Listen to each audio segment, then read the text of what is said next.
Okay, I've got a question. Can you explain how Eco's routes handle speed and security when handling stablecoins across multiple chains? Yeah, that's a great question. So we created this composable approver framework, and basically what that allows a user to do is it allows a user to decide what type of proof mechanism they want to prove their intent.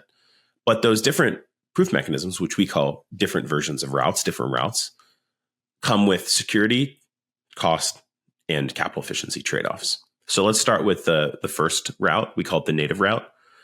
And the native route uses storage proofs to prove the fulfillment of an intent on a destination chain. So if I create an intent on Optimism and I want to prove that that intent was fulfilled on Base, I can pull down the L1 state root on Optimism.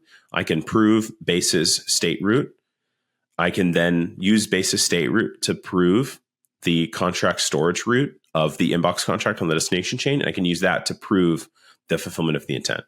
And that also guarantees and makes sure that Base is past its finalization window so that the root you're proving against is like finalized on the L1. So super secure.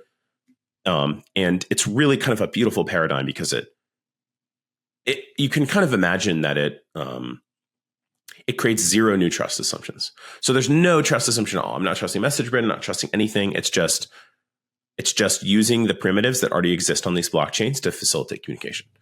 And there's like a more generalized implementation of this, 7755, that Jack Chuma and Wilson at Coinbase are working on. And we kind of have a working implementation already. We have some maybe nuances that make it compatible right now, but it's basically a version of 7755. And so then the other route, the Hyperlane route, is kind of our fast and cheap option. And it kind of addresses the downside of this native route. The downside of the native route is you basically have to wait 7 days to get your collateral back if you're a filler. And that's super expensive. Like you imagine you're a filler, you want to make 100% a year doing this really risky, super active on-chain filling thing. Well, if you have your capital locked up for a week, you need to make like almost 2%, right? We're not really dealing with compounding, but let's just say it's just like a flat. You need to make 2% to make it worth it. So $100, you're going to have to charge a $2 fee. And for some users, that might be worth it for the security. But for your average user, your average application, that's just totally unacceptable. So the Hyperlane route addresses that. The Hyperlane route uses Hyperlane's default network of relayers and kind of like default ISMs to fulfill, to basically prove that an intent was fulfilled. And it's really nice because it also allows us to batch multiple intent fulfillments. So fillers can basically decide, hey, put me in the next batch, and we can basically send 20 like intent fulfillments at once to our prover, which kind of makes it so that the fillers can share the overhead of doing that. And that is super fast, super cheap. The fillers theoretically can get their capital back in 15 minutes instead of 7 days. And so that's a really powerful framework for fast and cheap stable cents.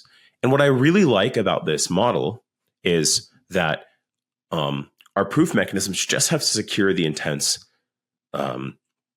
in transit, basically. So you can imagine like we could be doing $1 billion of volume a year, and the actual number of like intents that will currently be locked up at any one time is like hundreds to, thousands of times lower than the $1 billion amount. So unlike bridges today, where there's $1 billion of TVL, there's $1 billion of capital at risk, our intent system makes it so that you might have $1 billion of volume, but you're only going to have a very, very, very small amount of TVL at any one time locked up.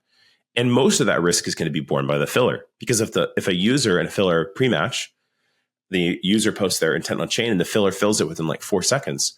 Well, now the filler is the one who is at risk of the underlying route mechanism, either the native route or the Hyperlane route having an issue, and the filler takes that risk. So from the user's perspective, I think we've designed like an exceptionally good, like a really, really exceptionally good security model.